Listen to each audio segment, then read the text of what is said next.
बिस्मिल्लाहिर्रहमानिर्रहीम। अस्सलामु अलैकुम। कैसे हैं आप सब लोग? मैं उम्मीद करता हूँ आप सब लोग खैरियत से होंगे, ठीक ठाक होंगे। आज हम नावल मदारी की एक न्यू एपिसोड शुरू करने लगे हैं। ये सारे एक ही थाली के चट्टे बट्टे हैं। कर्नल की मौत में ये सब मुलविस हैं।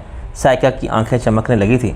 हमें इन सब से बदला लेना है। मुझे यकीन है रब नवाज़ ने मुझे बेवकूफ़ बनाया है। इसने बज़ाहिर शिकस्त तस्लीम कर ली थी, लेकिन अंदर से इसने काम जारी रखा था। प्रोफेसर हाशिम रज़ा इसके पास है। वैसा ज़ाहिर करता रहा है इसने प्रोजेक्ट ख़त्म कर दिया है, लेकिन इस पर काम जारी रखा। इस तरह मुझे ये शुबा भी है कि इसने लाल हवेली के मामले में भी कोई चक्कर चलाया है। जब छापा मारा गया तो हवेली खाली मिली, मगर अब नवाज़ भी वहीं था और इसने चंदा को भी वहीं रखा है। बल्कि मुझे यकीन है कि हाशिम रज़ा भी वहीं है और अपने काम को जारी रखे हुए है, मगर हवेली खाली है। मुझे इस नकली हाशिम रज़ा के अल्फाज याद आ रहे हैं। इसने निचले तहखाने का जिक्र किया था।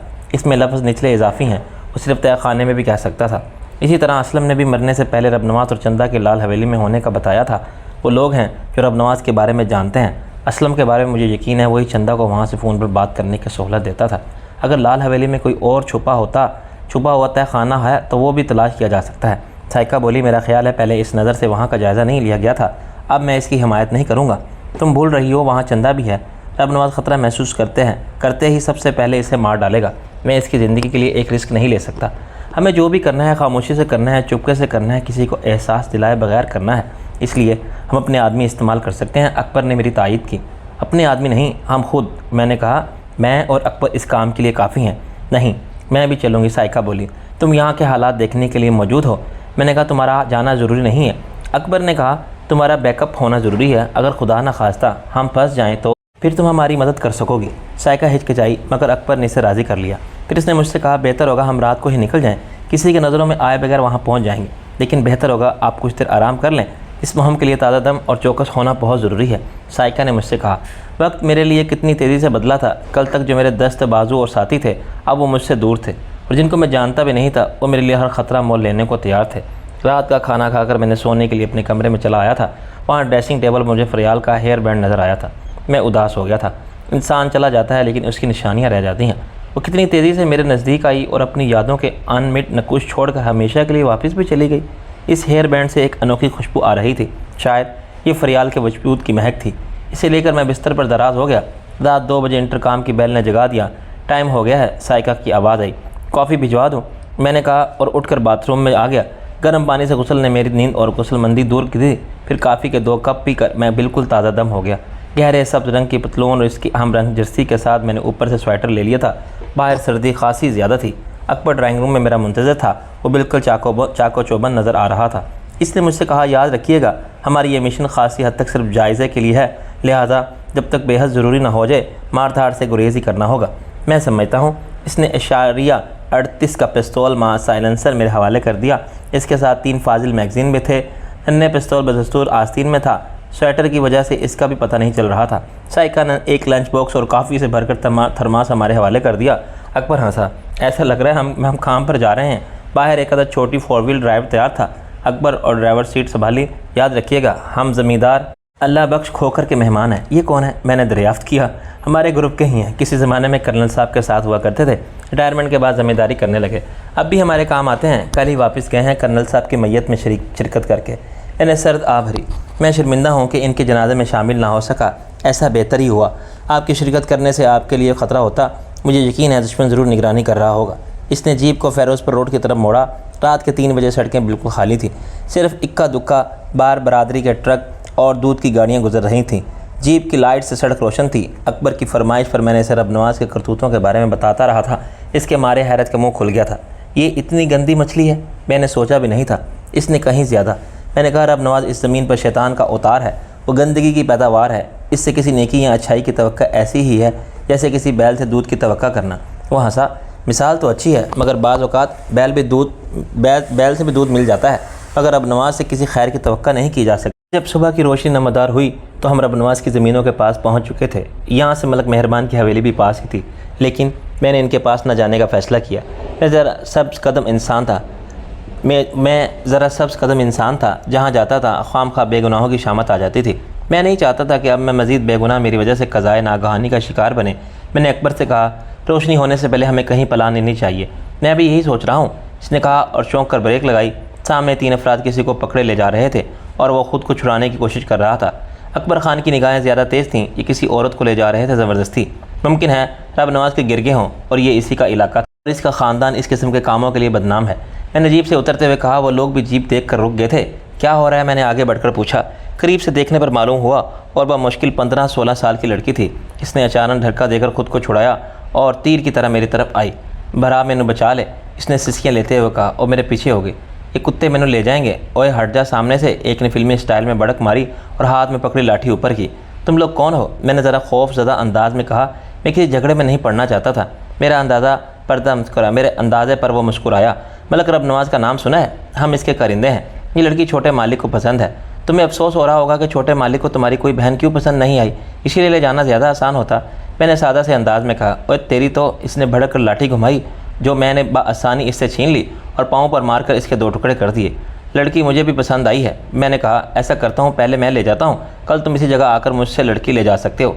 क्या बकवास कर रहा है? मलक को तेरी बेबे पेश करें? दूसरे ने ललकारने वाले अंदाज में कहा। मैंने महसूस किया कि इनसे भिड़ना लाजमी था और मैं नहीं चाहता था कोई ऐसी बात हो जिससे रब नवाज चौकन्ना हो जाए। लाठी टूटने से वो वक्ती तौर पर मरूब हुए थे, लेकिन बाद में इन्होंने खुद को संभाल लिया। जिसकी लाठी टूटी थी इसने चिल्लाकर हमले का हुक्म दिया। इसकी वो 2 नफरी सपा मुझ पर टूट पड़ी थी और 2 मिनट के अंदर वो नाकारा भी हो गई थी।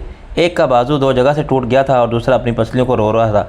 मुज़हका खेज़ आवाज़ में क्यों इसका जबड़ा भी टूट गया था। सिपा सलार ने मैदान जंग का नक्शा बदलते देखकर फ़रार में आफियत समझी, मगर अकबर खान ने इसे रास्ते में ही जा लिया। इसने पहले इसे अड़ंगा मारकर गिराया, फिर लात मारकर इसकी गर्दन तोड़ दी। इससे फड़फड़ाते देखकर लड़की थर थर काँपने लगी थी। मैंने इसे तसल्ली दी, इससे इसके घर का पूछा। इसने करीबी गांव का बताया। उस वक्त खेतों में आई थी और मौका ताक में बैठे इन बदमाशों ने इसे अगवा कर लिया था। इनकी बदकिस्मती कि वो जीप ख़राब हो गई थी जिस पर वो इसे ले जा रहे थे और इन्हें पैदल होना पड़ा। मज़ीद बदकिस्मती हमारी सूरत में इनके सामने आई थी। मैंने लड़की से कहा, अपने घर चली जाओ और इस वाक़या किसी से जिक्र मत करना, अपने घर वालों से भी नहीं, वरना मुसीबत में पड़ जाओगी। नहीं करूँगी जी, इसने सहमे हुए अंदाज में कहा और एक तरफ को दौड़ लगा दी। इनका क्या करें? अकबर खान ने मुझसे पूछा। इन्हें तो नेमत खुदाबंदी समझो, जिस काम से आए थे वो खुद हमारे पास आ गया। अभी हमें रब नवाज के बारे में बताएंगे। मैंने मुसर्रत से कहा। एक तो खर्च हो गया बिला वजह। अकबर ने मुड़कर देखा, बाकी 2 की हालत ख़राब थी। मैंने इन्हें देखा, ये भी खर्च हो जाएंगे अगर ज़ुबान न खोली। 1 मिनट। अब अकबर खान बोला, इन्हें देखो, बल्कि एहतियात से भाग ना जाएं। इनका बाप भी नहीं भागेगा, बस रूह निकल सकती है जिस्म से। मैंने पिस्टल निकाल लिया था। अकबर खान ने मरने वाले की लाश उठाई और ज़रा दूर नज़र आने वाले दरख्तों की तरफ बढ़ गया। 10 मिनट बाद जिस्म झाड़ता वो वापस आया। बैल की तरह भारी था। क्या किया तुमने इसका? एक दरख्त पर लटकाया हूँ, वो 3 दिन से पहले नहीं मिलेगा, इसने कहा और इन दोनों को धक्के देकर जीप के अकबी हिस्से में सवार कर दिया।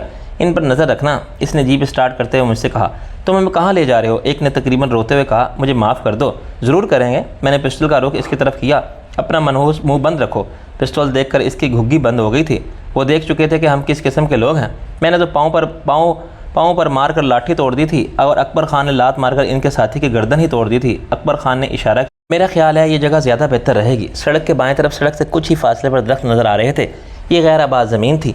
अकबर खान ने जीप इसकी तरफ मोड़ी। इस वक्त सूरज नमूदार होने वाला था। इसने जीप दरख्तों में घुसा दी। ये खासा बड़ा घना जंड था। इसके तले बदस्तूर तारीकी थी। मेरा ख्याल है पहले नाश्ता कर लिया जाए। मैंने लंच बॉक्स उठाया जिसमें रखे सैंडविचेस अभी तक नीम गर्म थे। इनके साथ उबले हुए अंडे थे। इन्हें खाकर काफ़ी निकाली जो खुशबूदार और बदस्तूर गर्म थी। अकबर खान खुश मिजाज आदमी था, लेकिन वो फ़ौरन बेतकल्लुफ़ होने के बजाय आहिस्ता आहिस्ता खिलने वालों में से था। नाश्ते से फारिग होकर इसने इन्हें नीचे उतारा और अलग अलग दरख्तों पर बांध दिया। वो इस कदर खौफज़दा थे कि बिला चूँ चरा कि यह अकबर खान की हदायत पर अमल कर रहे थे। आखिर में इन्होंने रज़ाकाराना तौर पर मुंह पर टेप भी लगवा लिया। देखो, तुम्हारे ज़िंदा रहने का इन्हिसार तुम पर है। अगर हमारे सवालों के दुरुस्त जवाब देते हो तो ज़िंदा रहोगे, वरना इसी जगह मर जाओगे। इन्होंने सर हिलाकर और आवाज़ें निकालकर ताउन का यकीन दिलाया। अकबर ने एक के मुंह से टेप उतार दिया। ये छोटा मलिक कौन हरामज़ादा है जिसके लिए लड़की ले जा रहे थे? वो दिलदार मलिक का बेटा है। दिलदार मलिक कौन है? मैंने पूछा। रब नवाज का चचाजाद भाई है। और रब नवाज कहाँ है? पता नहीं जी, पुलिस इन्हें तलाश कर रही है। इसने मासूम बनने की कोशिश की। इस बेचारे को तो पता ही नहीं है। मैं बताता हूँ। अकबर मुस्कुराया। इसने चाकू निकाला और इसकी कमीज़ काट दी। इसने चाकू की नोक बाजू पर रख कर इसे ज़रा सी हरकत दी और वह चीख उठा।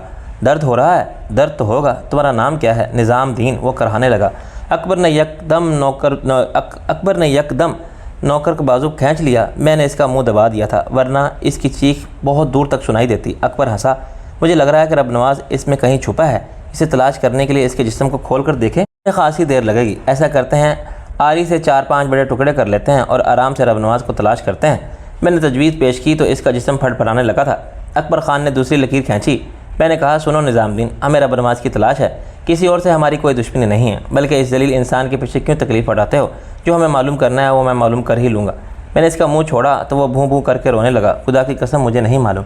फिर क्या मालूम है? मैंने इस बार नरमी से पूछा। रब नवाज 2 दिन पहले हवेली में आया था। लाल हवेली में? इसने नफ़ी में सर हिलाया। नहीं जी, अपनी हवेली में। फिर वो चला गया। रब नवाज किस चीज़ पर आया था? घोड़े पर। इसने जवाब दिया।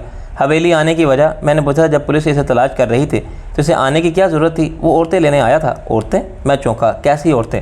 पता नहीं जी, सरहद पार से आई थी, बंगाली लग रही थी। रब नवाज के साथ एक और आदमी आया था, शहर से आया हुआ था। इसने औरतों को देखा था, फिर इन्हें अपने साथ ले गया। इस आदमी का हुलिया बताओ। मैंने कहा। जवाब में जो इसने हुलिया बताया था, इसने मुझे शोबे में डाल दिया था। हुलिया खासी हद तक हाशिम रज़ा से मिलता जुलता था। औरतों वाली बात से इस शुबे की तक़वियत मिल रही थी। क्या तुम लोगों को पहले ही छापे का पता चल गया था? इसने सर हिलाया। पुलिस के आने से 1 घंटे पहले ही हवेली के सारे मर्द चले गए थे। परसों से पहले रब नवाज कितने दिन पहले आया था? 1 रात पहले ही छापा पड़ा था। इसने कहा। फिर अपने बाजू की तरफ देखा। मुझे दर्द हो रहा है जी। शुक्र है दर्द हो रहा है। तुम्हारा एक साथी तो हर दर्द और फिक्र से हमेशा के लिए निजात पा चुका है। क्या तुम भी ऐसा ही चाहते हो? अकबर ख़ान ने शफ़ाक अंदाज में पूछा। इसके औसान ख़ता हो गए थे। नहीं नहीं, इसने गिड़गिड़ा कर कहा। ये बताओ कि लाल हवेली में कौन है? कोई भी नहीं। वो कहते कहते रुक गया। क्या बात है? मैंने इसे गौर से देखा। कुछ नहीं। इसने कुछ कहना चाहा, मगर जब अकबर ने चाकू इसके बाजू से लगाया तो इसने जल्दी से कहा, बताता हूँ। कल रात बड़ी मलकानी ने खाना देकर मुझे लाल हवेली वाले बैले की तरफ भेजा था। टिफ़न में रब नवाज की पसंद का तीतर का भुना हुआ गोश्त था। तुमने टिफ़िन किसे दिया था? वो मुझसे बैले के बाहर एक शख्स ने ले लिया था। वो अक्सर लाल हवेली में नज़र आता था। बड़ा खूनी कातिल है। 20-25 बंदे पार कर चुका है। नाम भी खूनी है। इसकी बातों से साफ ज़ाहिर था कि रब नवाज और उसके साथी बल्कि प्रोफेसर हाशिम रज़ा भी लाल हवेली में मौजूद थे और किसी ऐसी जगह छुपे हुए थे जहाँ तलाशी लेने वाले नहीं पहुँच सकते थे। ये बताओ कि लाल हवेली पर पुलिस का पहरा है तो खूनी वहाँ क्या कर रहा है? अकबर ख़ान ने पूछा। मुझे क्या मालूम जी, इसने चौंक कर कहा। इसी लम्हे मुझे किसी की आवाज़ आई। कोई बात करता तो इस तरफ आ रहा था। आवाज़ इसने भी सुन ली थी और इसने चीख मारने के लिए मुंह खोला था कि अकबर ख़ान ने चाकू इसके मुंह में उतार दिया। चीख की बजाय इसके हलक से खड़खड़ाहट की आवाज़ निकली थी। इसके बाद खून का फव्वारा उछला था। मैं बर वक्त पीछे हट गया, वरना खून मुझ पर भी आ गिरता। इसके बावजूद मुझे कराहत का एहसास हुआ था। मुझे अबकाइयाँ आने लगी थी। निज़ामुद्दीन के साथी की हालत ख़राब हो रही थी। इसकी शलवार गीली हो रही थी और इसका जिस्म बंधा होने के बावजूद लरज़ रहा था। जब तक बातें करने वाले करीब आते, निज़ामुद्दीन ठंडा पड़ चुका था। इसने खुद अपनी कज़ा को आवाज़ दी थी। ये 2 देहाती थे जो फारिग होने आए थे। मैं डर रहा था कि वो इस तरफ ना आ जाए और हमें इनसे भी निमटना पड़े। मैं किसी आम आदमी को इस जंग में नुकसान नहीं पहुंचाना चाहता था। खुशकिस्मती से वो दूसरी तरफ से दरख्तों में दाखिल हुए थे, इसलिए जीप ना देख सके। एक नज़रा फासले पर दरख्त के साथ बैठ गया और दूसरा सीधा इस दरख्त की तरफ आया जिससे निज़ामुद्दीन बल्कि अब तो लाश बंदी थी। वो धोती ऊपर करते हुए देख के दूसरी तरफ बैठ गया। इससे ज़रा फासले पर मैंने एक दरख्त की आड़ में था और अकबर दूसरे की गर्दन पर चाकू रखे खड़ा था ताकि वो भी कोई गलत हरकत ना कर जाए। इसका जिस्म साकत था, फारिग होने वाला बेखबर था। इससे महज 2 फुट के फासले पर एक लाश इस दरख्त से बंदी खड़ी है। बरगद के इस दरख्त के मुतअद्दिद तने थे जिनके दरमियान में रस्सियाँ लटक रही थी, इसलिए इसे एहसास भी नहीं हुआ था कि मैं डर रहा था कि इसकी नज़र खून पर ना पड़ जाए जो अब मिट्टी में जज़ब हो रहा था। वो भी शायद रात भर के ज़ब्त किए हुए थे, इसलिए उठने का नाम ही नहीं ले रहे थे। आखिर इसके साथी ने आवाज़ दी, ओए रहमत, क्या सारी उम्र खाया पिया निकाल रहा है? आया यार। इसने उठकर धोती दुरुस्त करते हुए कहा। वो टला तो मैंने सुकून का सांस लिया। वो दोनों इस तरफ बातें करते हुए दरख्तों से बाहर चले गए थे जैसे आए थे। इनके जाने के बाद अकबर ने चाकू इसकी गर्दन से हटा लिया। अपने साथियों से इबरत पकड़ो और कोई हमाकत कोशिश ना करना। इसने सर हिलाया। मैंने इसके मुंह से टेप हटा दिया। खुदा के लिए मुझे मत मारना, इसने खकियाए हुए अंदाज में कहा। बिल्कुल नहीं मारेंगे अगर तुम हमारे सवालों के दुरुस्त जवाब दिए। अकबर ने इसके सामने चाकू नचाते हुए कहा। रब नवाज कहाँ है? लाल हवेली में। इसने बिला तरद्दुद कहा। वो तो मुझे भी मालूम है, सवाल यह है कि कहाँ है, किस जगह है? मुझे नहीं मालूम, खुदा की कसम बिल्कुल भी नहीं मालूम। मेरा एक भाई रब नवाज के साथ ही होता है, वो थाने जाता रहता है। अच्छा, SHO है? थानेदार है? मैंने मुतासिर होने के अंदाज में कहा। नहीं जी, बदमाश है, बचपन से बिगड़ गया था, चोरियाँ करने लगा था, दोबारा जेल गया, वहाँ से आया, नमाज के लिए काम करने लगा। क्या काम करता है? यही जी, मारने पीटने वाले। कभी किसी का हाथ तोड़ दिया, किसी को लात मार दी, किसी की फसल जला दी या किसी की बहू बेटी उठा ली। मैंने तंज किया, तुम भी तो यही काम कर रहे हो। वो खसिया गया था। नहीं जी, मैंने इसके मुंह पर हाथ मारा। उस लड़की को बहन समझकर छोटे मलिक की खिदमत में पेश करने ले जा रहे थे। खुदा के लिए मुझे मत मारो, मेरे छोटे छोटे बच्चे हैं। रब नवाज लाल हवेली में कहाँ हैं? अकबर ने सवाल दोहराया। ये बात मेरे भाई नूर अली को मालूम होगी। इसने कहा, वो हर वक्त रब नवाज के साथ रहता है। और वो कहाँ है? मैंने पूछा। रात घर आया था, शायद अभी घर में ही हो। अपनी जान बचाने के लिए इसने बेदरीक अपने भाई का नाम ले दिया था। मैंने पूछा, जब तुम्हारा भाई हर वक्त रब नवाज के साथ रहता है तो घर कैसे आया? इसने अभी अभी शादी की है। इसकी बीवी 1 साल रबनवाज के पास रही है। कुतिया पूरे ख़ानदान की रखेल थी। रबनवाज ने किस बात पर खुश होकर नूरे को दे दी। इस बेगैरत ने इससे शादी कर ली। शादी करना बेगैरती तो नहीं होती। मैंने एक बार फिर इसके मुंह पर हाथ मारा। घर कहाँ है तुम्हारा? गाँव में, हवेली से थोड़ा ही दूर है, चचा दीन की हट्टी के पीछे। मैंने अकबर को इशारा किया और हम इससे ज़रा दूर हट गए थे। मैंने धीमी आवाज़ में कहा, काम का आदमी नूर अली है, इस पर हाथ डालना होगा, ये बेकार है। इसने कहा, इसे भी इसके साथियों के पास भेज देते हैं। नहीं, इसने सब बता दिया था, इसकी जान मुनासिब नहीं होगी। इसने ज़ोर से देकर कहा, तुम भूल रहे हो, अगर इसे छोड़ दिया तो रबनवाज को हमारे बारे में पता चल जाएगा, होशियार हो जाएगा। वैसे भी जो लोग एक मासूम लड़की को आकर ले जाएं वो किसी रहम के मुस्तहिक नहीं होते। बात करते करते वो चौंका। इसने घूम कर देखा और अचानक चाकू फेंक कर मारा। नूरे के भाई के हलक से दबी दबी चीख निकली थी। चाकू इसकी कमर में दस्ते तक धुस गया था। इसके हाथ आगे की तरफ फैले और वह औंधे मुँह जा गिरा। दिल में उतर जाने वाले फौलाद ने इसे तड़पने की मोहलत भी नहीं दी थी। न जाने कब इसने खुद को इससे आज़ाद करा लिया था। इसके अचानक मरने पर कुछ देर के लिए हम दोनों ही गुमसुम से हो गए थे। अकबर ने जो किया था वो एक बेख्तियार फेल था। इसे फ़रार होता देखकर इसने इस्तरारी तौर पर चाकू मार दिया। वो तीनों अपने इंजाम को पहुँचे थे। अपनी मज़ामत की वजह से मारे गए। खम जहाँ पाक सारे। मैंने गहरी सांस ली। अब यहाँ से निकल चलो, अकबर ने चाकू इसकी पुश्त से निकालते हुए कहा। फिर इसने इन्हें भी अपने तरीके से छुपा दिया। लाशों को रस्सी से बांधकर ऊपरी शाख से गुजार कर इनने लाशों को बारी बारी ऊपर खींचा और रस्सी इस तरह शाखों से बांध दी कि वो नज़र ना आए। इसके बाद इसने ज़मीन पर पड़े खून पर मिट्टी डाली और पत्ते बिखेर दिए। अब ये 3-4 दिन से पहले नहीं मिलेंगे। इसने हाथ झाड़े। यूँ लग रहा था जैसे तुम गोरिल्ला जंग की तरबियत ले चुके हो। स्पेशल फोर्स में इंसानों को आसान तरीके से हलाक करना ही सिखाया जाता है। इसने तबसरा करने के अंदाज में कहा, हमें कातिल मशीनें बनाया जाता है। एक लम्हे को मुझे सर्जरी सी आ गई थी, सर्दी खांसी थी, शायद हम जीप में बैठकर बाहर आए। अब हम अल्लाह बख्श खोकर से मिलने जाएंगे। इनसे भी अभी होने वाले वाक़यात का जिक्र करने की कोई ज़रूरत नहीं है। अल्लाह बख्श को आर्मी में होने की वजह से सरहदी इलाके के पास ही ज़मीनें मिली थी। इसने इस पर जदीद किस्म का ज़रिए फार्म कायम कर रखा था, जिसके गिर्द खारदार तार की बाड़ लगी थी। फार्म पर इस वक्त गंदम की फसल बोई जा रही थी। फार्म के वस में ट्यूलिप के फूल बहार दिखा रहे थे। अल्लाह बख्श खोकर का मकान जो खूबसूरत और जदीद वजह के बंगले की सूरत में था, इसके फार्म के साथ ही था। इससे तरह से फासले पर एक गोदाम नुमा इमारत थी, जहाँ गालिबन सामान और अनाज रखा जाता था। और मशरिक़ की तरफ 2 ट्रैक्टर की मदद से ज़मीन हमवार करके एक तरफ रेत की दीवार बना रहे थे, जो शुमालन जनूबन फैली हुई थी। बज़ाहिर रेत के ऐसे पुश्ते सैलाब से बचाव के लिए बनाए जाते थे, लेकिन ये पुश्ता सरहद के पास होने की वजह से बनाया जा रहा था। कशीदगी के वक्त सरहद के दोनों तरफ से फायरिंग जारी ही रहती है। ऐसे में सरहद के पास काम करने वालों के लिए ज़िंदगी मुश्किल हो जाती है। रेत की ये दीवार शायद सरहद की तरफ से फायरिंग से महफूज रहने के लिए बनाई जा रही थी, जो यहाँ से बमुश्किल 1 किलोमीटर के फासले पर थी। खारदार तारों के साथ बने फौलादी गेट पर एक मुसल्ला गार्ड मौजूद था। इसने अकबर खान का नाम सुनकर अंदर राब्ता किया और फिर गेट खोल दिया। आप बंगले की तरफ जाएं, खोखर साहब इसी तरफ आ रहे हैं। मैंने देखा कि पिछते की तरफ एक मामर लेकिन सेहतमंद शख्स तेज़ कदमों से चलता आ रहा था। जब तक हमने जीप बंगले के सामने बने लकड़ी के शेड तले रोकी, वो आ चुका था। तकरीबन 25 वर्ष का एक सेहतमंद और मजबूत जिसामत का शख्स था। इसके सर के तकरीबन 55 वर्ष का एक सेहतमंद और मजबूत जिसामत का शख्स था। इसके सर के बाल सफ़ेद थे, लेकिन 8:15 बजाती मूछें बिल्कुल स्याह थी। इसने पतलून और कमीज़ पहन रखी। मौसम से बेनियाज इसने कमीज़ की आस्तीन पर चढ़ा रखी थी। अकबर खान, इसने गर्मजोशी से अकबर से हाथ मिलाया। खुदा के बंदे, आने से पहले इतला तो कर देते। बस कर्नल साहब, अचानक ही प्रोग्राम बना।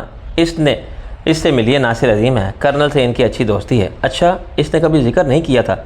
इसने मुझसे हाथ मिलाया। हमारी दोस्ती को ज़्यादा दिन नहीं हुए थे, फिर कर्नल ही चले गए। हम फौजियों के लिए ये कोई अनोखी बात नहीं है। किसी वक्त भी ऊपर से बुलावा आ जाता है, अंदर आओ ना तुम लोग। बल्कि ऐसा करो कि जाकर अपनी आंटी और बच्चियों से मिल लो, तब तक मैं ज़रा थोड़ा काम निपटा कर आता हूँ। इसने हमें एक मुलाजिम के साथ अंदर भेज दिया। बंगला अंदर से भी खूबसूरती मगर सादगी के साथ आबाद था। वहाँ पानी बिजली की सहूलत थी और मुझे छत पर कई अदद डिश एंटीना भी नज़र आए थे। बंगले के अंदर शेड में एक लैंड क्रूज़र खड़ी थी। बेगम खोकर हैरत अंगेज़ तौर पर जवान और खूबसूरत खातून निकली।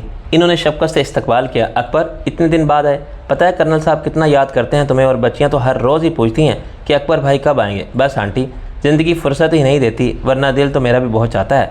और वो प्यारी सी लड़की कैसी है? इसका तो बाप ही छिन गया।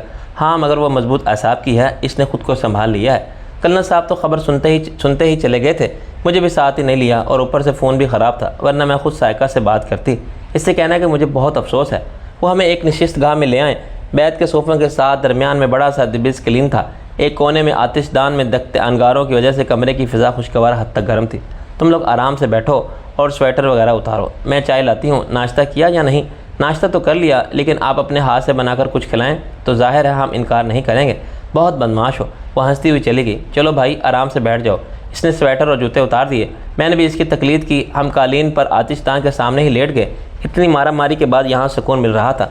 अचानक ही 3 अदद बच्चियाँ दौड़ती हुई कमरे में आईं। अकबर भाई। तीनों ने बैक वक्त नारे लगाए, मगर फिर मुझे देख कर झिझक गई। आगे चढ़ेले। अकबर उठते हुए बोला। इसने सबसे हाथ मिलाया। इनसे मिलो, तुम्हारे लिए एक और भाई लाया हूँ ताकि मेरी जान छोड़ो। तीनों ने अदब से सलाम किया। मैं उठकर बैठ गया था। जी नहीं। इनमें से जो ज़रा बड़ी थी, इसने कहा हम आपकी जान नहीं छोड़ेंगे और सैकाबाजी से शिकायत भी करेंगे। खुदा के लिए मैं गलत नहीं कह रहा था। होना चड़ेल फ़ौरन आदमी पर हमला करती। तीनों ही 15-16 बरस की थी। जवानी की हदों को छूती हुई, लेकिन अपने हुली और मासूमाना तासुरात से बच्ची होने का तासुर ही दे रही थी। इनमें से 2 तो जुड़वा लग रही थी। बाद में इसकी तस्दीक भी हो गई। खोकर की यही 3 औलादें थी। इन्होंने अकबर को घेर लिया था और इसे अपनी ताबड़तोड़ बातों से जिद कर रही थी। इसने कई बार मदद तलब नज़रों से मेरी तरफ देखा, मगर मैं मुस्कुराता रहा। इस वक्त मेरी मुस्कुराहट गायब हो गई थी जब इन आफ़तों ने मेरी तरफ का रुख किया। आप क्या करते हैं नासिर भाई? जुड़वा से बड़ी ने साइमा ने कहा। मैं तलाश करता हूँ। मैंने बुखला कर कहा। किसे? तीनों अब मेरी तरफ मुतवज्जा थी। अकबर ने इत्मीनान का सांस लिया था। मैंने गहरी सांस ली। बात यह है कि एक जिन मेरी परी को उठा कर ले गया है। मैं इसे तलाश करता फिर रहा हूँ। तीनों ने बेयकीनी से मुझे दिखा। आप मजाक कर रहे हैं? अपने अकबर भाई से पूछ लो। मैंने संजीदगी से कहा। मेरा ताल्लुक़ परिस्तान से है। आप परिजाद हैं ना? छोटी नायमा ने इश्तियाक से कहा। मैंने बहुत सारी कहानियाँ पढ़ी हैं। आपकी परी को कौन ले गया? इसने बड़ी फातिमा ने बेसब्री से पूछा। आप बेवकूफ़ बना रहे हैं। सैमा बोली। ये सब ख्याली बातें हैं। वो एक काना जिन है ना, जिसकी 2 आंखें फ्यूज़ हो गई थी। सिर्फ तीसरी माथे वाली आंख काम करती है। मेरी परी मुझसे मिलने आई थी। इसकी नज़र पड़ गई, वो इसे ले गया। अब मैं इसकी तलाश में हूँ। आपने इसे मारा क्यों नहीं? नायमा ने एतराज़ किया। कहानियों में तो परिजात जिन को मार देता है। मैंने तो मजाक किया था, लेकिन ये मजाक ही मेरे लिए वबाल बन गया। थोड़ी देर बाद मुझे ख्याल आने लगा, काश मैं सचमुच का परिजात होता तो कम से कम यहाँ से गायब तो हो सकता था। इन्होंने सवालात की बौछार करके मेरा नातिका बंद कर दिया था। इन्होंने सवालात की बौछार करके मेरा नातिका बंद कर दिया था। जबकि बेगम खोकर आई तो मेरी जान छूटी। इन्होंने डांट डपट कर इन्हें खामोश कर। शर्म आनी चाहिए आप तीनों को। भाई इतनी दूर से आए हैं, इनसे खाने पीने का पूछने के बजाय इनका दिमाग खा रही हो। हम तो भाइयों को कंपनी दे रहे थे। चलाक नाइमा ने कहा। और चाय तो आप बना लाई हैं। फातिमा ने लुत्मा दिया तो बेगम खोकर मुस्कुराहट दबाने पर मजबूर हो गई थी। वो मुसलसल मौजूद रहीं और बोलती भी रहीं, लेकिन जैसे ही खोकर अंदर आए तीनों ही चुप हो गईं। बाप से वो ज़रा दबी रहती थी, वरना माँ की तो परवाह ही नहीं थी। क्या हो रहा है यहाँ पे? अरे ये जहर पिया जा रहा है। बेगम कोई दूध लाती, रबड़ी बना लाती, वो खिलाती, वो भी खा लेंगे और ये दूध नहीं पीते, शहरी लोग हैं। वो हंसी। अब आप इनके साथ बैठे, मैं दोपहर के खाने का देखती हूँ। अकबर ने इन्हें रबनवाज के बारे में बताया। तफसील सुनकर वो किस कदर हैरान हुए थे। कर्नल इन दिनों इसी केस पर काम कर रहे थे और इनका कत्ल भी रबनवाज और इसके गठजोड़ ने मिलकर किया था। रबनवाज रूपोश है और हमें शुबह है कि वो अपनी ही ज़मीनों पर है। इसने बहुत सारे एजेंटों को अपने पास बना दे रखी है। ये नीम हैवानी मखलूक का क्या चक्कर है? इस बार मैंने इन्हें बताया हाशिम रज़ा और इसकी तैयार की हुई इस मखलूक के बारे में। इसमें बहुत सारे मुल्क मुलविस हैं और दिलचस्पी भी लेते हैं। साइब और किस्म की मखलूक हमेशा से इंसानों का ख्वाब रही है। इस मखलूक को फ़ौज के तौर पर इस्तेमाल किया जाएगा। इससे जो तबाही आएगी और इंसानियत जिन अलमियों से 2-4 होगी, इसका आप भी अंदाज़ा कर सकते। दोपहर के खाने तक हम तीनों मसरूफ़ गुफ्तगू रहे थे। खाना तैयार है, बेगम खोकर ने आकर ऐलान किया। सब ताम गाह में आ जाएं। कर्नल का डाइनिंग रूम खासा वसी था। इसकी मेज़ पर बैक वक्त 2 दर्जन अफराद खाना खा सकते थे। इस वक्त सभी मौजूद थे। कर्नल का एक भतीजा भी था जो छुट्टियां गुजारने आया था और 3 शरीर लड़कियां भी थीं। खाना लजीज था और खुशगवार माहौल में खाया गया। खाने के बाद कर्नल साहब हमें अपने फार्म हाउस ले गए। इनके पास शायद 250 एकड़ ज़मीन थी, लेकिन इन्होंने इसे सलीके से इस्तेमाल किया था। फार्म में एक तरफ कैटल फार्म था, इसके साथ ही पोल्ट्री फार्म और फिर फ़िश फार्म था। किनारों पर दरख्त लगे थे और दरख्तों तले शहद की मक्खियों के बॉक्स रखे थे। एक तरफ एक छोटा सा लकड़ी का लंबा सा बैरक नुमा कमरा था। यहाँ पर मौसम सरमा में रेशम के कीड़े पाले जाते थे। इस कमरे के इर्द गिर्द शहतूत के बेशुमार दरख्त लगे थे, जिनके पत्ते कीड़े खाते हैं। फ़िश फार्म एच की शक्ल का था, जिसके वस की ज़मीन में बड़े सुर्ख गुलाबों की झाड़ियाँ लगी थी। ये गुलाब शहर सप्लाई किए जाते थे। फार्म पर बिजली की सहूलत भी थी। ट्यूबवेल लगा था। सारे काम जदीद किस्म की ज़रूरी मशीनरी से होते थे, हत्ता कि पानी भी स्प्रिंकल से दिया जाता था। इस जदीद निज़ाम में घूमने वाले फव्वारों की मदद से फसलों और पौधों को पानी दिया जाता था। एक ट्रैक्टर के साथ एक छोटा थ्रेशर था और एक स्प्रे मशीन। फार्म के आखिरी हिस्से में 2 एकड़ ज़मीन पर अस्तबल और घोड़ों के लिए मैदान था। कर्नल को घोड़े पालने का भी शौक़ था। इस फार्म पर कोई 3 दर्जन अफराद काम करते थे। इनके लिए एक तरफ मकानात बने थे जिनमें बिजली की सहूलत भी थी। कर्नल ने अपने फार्म के 1 इंच ज़मीन भी फाजिल नहीं छोड़ी थी। कर्नल, ये जगह सरहद के बिल्कुल पास है। मैंने कहा खुदा न खास्ता जंग हो तो ये जंग तो मैदान जंग बन जाएगी। हाँ बिल्कुल बन जाएगी, कर्नल ने तस्लीम किया, और ये सब बर्बाद हो जाएगा। बात यह है नासिर मियाँ कि जंग तो होती ही तबाही है, यहाँ वहाँ सबको तबाह कर देती है, लेकिन इसके खौफ से तामीरी अमल तो नहीं रुकते ना। अगर मुझे यकीन हो जाए कि कल जंग होगी तो मैं आज का काम मुकम्मल कर लूँगा। दूसरे देख रहे होंगे कि यहाँ पर ज़्यादा सामान नहीं है, मैंने अपने घर में भी सिर्फ ज़रूरत का रखा है। इसी तरह फार्म पर सरमायाकारी की है, इस पर जो लोग काम करते हैं इनके लिए मकानात बनाए हैं। खुदा के फजल से मेरे पास इतना है कि मैं चाहूँ तो इस किस्म का फार्म 10 बार बना सकता हूँ, जितना मैं इस पर लगा चुका हूँ। इससे ज़्यादा तो यह हर साल मुझे देता है। फिर भी आप लोगों के लिए ख़तरा है, मैंने इसरार किया। ख़तरा तो पूरे मुल्क में है, डर कर मुल्क को तो नहीं छोड़ा जा सकता। इस दुनिया में रहना भी रिस्क है, लेकिन इससे घबरा कर कोई खुदकुशी नहीं करता। वैसे मेरे पास सारे मुलाजिम फ़ौज से रिटायर्ड हैं, इन्हें जंग लड़ने की तरबियत दी गई है, और मेरे पास असला भी है। खुदा न खास्ता ऐसी कोई बात हुई तो हम आसानी से मार नहीं खाएंगे। औरतों और बच्चों को महफूज मकाम पर मुंतकिल करने की तैयारी हमने कर रखी है। मेरी 2 बसें चलती हैं जिनका आखिरी स्टॉप गरीबी गाँव में। एक ट्रक भी है जो सामान लेकर शहर गया हुआ है। ट्राली है, हमें मुंतकिल होने में ज़्यादा देर नहीं लगेगी। रहा सामान तो इसकी इतनी परवाह नहीं है कि जान से बढ़कर नहीं होता। सरहद के पार बेशुमार बड़े आर्मी अफसरान को ज़मीनें दी गई थीं, लेकिन इनमें से चंद एक ने ही इतनी मेहनत से अपनी ज़मीनें आबाद की थी, वरना अक्सर पटे पड़ते कर खुद शहरों में रह रहे थे। फार्म की सैर से वापस आए तो बेगम खोकर चाय ले आए। के बाद कर्नल चले गए। इनके जाने के बाद मैंने कहा आज रात हम भी चक्कर लगाएंगे लाल हवेली का। मैं भी यही सोच रहा हूँ। इसने कहा हम ये मामला सिर्फ कर्नल पर छोड़कर खामोश नहीं बैठ सकते। चाय पीकर हम बाहर निकल आए। अभी 4 ही बजे थे, लेकिन सर्दी की शिद्दत में यकलख्त इजाफा हो गया था। हम टहलते हुए पुश्तों की तरफ गए थे।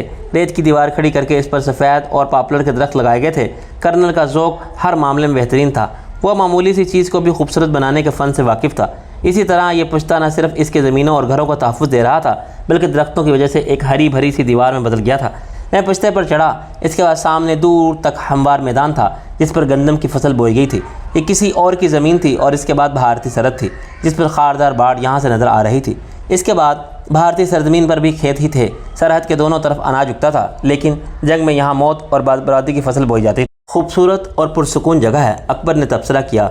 मुमकिन है शादी के बाद मैं भी इस जगह ज़मीन लेकर आबाद हो जाऊँ। बुनियादी तौर पर मैं भी काश्तकारी हूँ। क्या साइका यहाँ रह लेगी? मैंने पूछा। वह हंसा।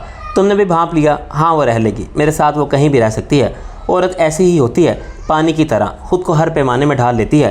ये तो हम मर्द हैं जो चीज़ों से चिमटे रहना पसंद करते हैं। यकलख्त सरहद की तरफ से धमाकों की आवाज़ें आने लगी। फायरिंग शदीद थी, ऐसा लग रहा था जैसे छोटे पैमाने की जंग छिड़ गई हो। अकबर ने तवज्जो नहीं दी थी। इसने बेपरवाही से कहा, यहाँ यह मामूल की बात है, आए दिन फायरिंग होती है, गोलियाँ यहाँ तक भी आ जाती हैं। इस वजह से कर्नल ने यह पुश्ता बनवाया है। इसका एक आदमी शदीद ज़ख्मी हो गया था, बल्कि माजूर हो गया था। अब कर्नल इसकी देखभाल करता है। इसी लम्हे एक गोली हमारे सरों पर से सीटी बजाकर गुजरी। मैंने अकबर का हाथ थाम कर नीचे छलांग लगा दी। वो हंसा। घबराओ मत, वक्त से पहले कुछ नहीं होगा। हाँ, सिर्फ मौत, वरना कर्नल साहब के मुलाजिम जज़ा हशर भी हो सकता है। मैंने कहा। जैसे जैसे सूरज गुरूब होने का नज़दीक था, सर्दी की शिद्दत में इजाफा हो रहा था। खुला इलाका होने की वजह से सर्दी ज़्यादा महसूस हो रही थी। हम वापस आए तो वो तीनों मुंतज़र थीं। इन्होंने घेरा तो मैं गुस्ल का बहाना करके गेस्ट रूम में आ गया, मगर शानदार किस्म का गुस्ल खाना देखकर मैं सचमुच नहाने घुस गया था। सफ़ाई टालों से आरास्ता बाथरूम में गर्म पानी की लाइनें थीं। गुस्ल करके मैं ताज़ा दम हो गया था। इतनी देर में अकबर इन तीनों के पास फंसा रहा, हत्ता कि कर्नल साहब आ गए और इसकी गुल्लू खुलासी हुई। तुम्हारा काम बोल दिया है मैंने। वैसे जो मालूम हुआ वो ये कि रब नवाज के ख़ानदान के अफराद हवेली में नहीं हैं, बल्कि वक्फे वक्फे से इलाके में नज़र आते हैं। सरहद पर क्या पोजीशन है? हालात मामूल के मुताबिक हैं। पिछले दिनों स्मगलों की रेंजर से झड़प हुई थी। इसमें मारे जाने वाले दोनों अफराद भारतीय थे। मुझे महसूस हुआ कि हमें अल्लाह बख्श होकर से मदद हासिल नहीं हुई है। हमें जो करना था खुद ही करना था। रात के खाने के बाद जब मैं और अकबर अपने कमरे में आए तो मैंने इससे पूछा, क्या हमें कर्नल से पूछ कर जाना होगा? नहीं, और ना ही वो पूछेगा। अकबर ने इत्मीनान से जवाब दिया। हम तैयार हुए। जीप बाहर मौजूद थी। इसमें पेट्रोल कम था, लेकिन कर्नल के फार्म पर पेट्रोल का खासा बड़ा ज़ख़ीर मौजूद था। इसने पहले ही जीप की टैंकी फुल करवा दी थी। हम फार्म से निकल कर लाल हवेली की तरफ रवाना हो गए। 20 घंटे बाद हम इस झाड़ी वाले जंगल में थे जहाँ मैंने कार छुपाई थी। जब मैं और चंदा लाल हवेली की तरफ गए थे, अकबर ने जीप को मुमकिन हद तक लाल हवेली के इर्द गिर्द फैले जंगल के पास ले जाकर रोका। पेट्रोल इंजन होने की वजह से इसकी आवाज़ न होने के बराबर थी। जिस जगह जीप रोकी वहाँ झाड़ियाँ बिल्कुल थी, वहाँ झाड़ियाँ घनी थीं, और इसके स्याह रंग की वजह से इसका रात की तारीकी में नज़र आना तकरीबन नामुमकिन था। हमारे लिबास गहरे रंगों के थे। अकबर ने उतर कर पिछला दरवाज़ा खोला और अंदर से एक बैग निकालकर अपनी पुश्त पर बांध दिया। फिर एक दूसरे बैग से 2 हेडसेट निकाले, एक अपने कान के ऊपर जमा कर इस पर स्याह रंग की ओढ़नी चढ़ा दी और दूसरा मेरी तरफ बढ़ाया। साथ ही टोपी भी थी। मैंने इससे हेडसेट लेकर कान पर लगा लिया और ऊपर से टोपी पहन ली। इसने हेडसेट गिरने से महफूज था।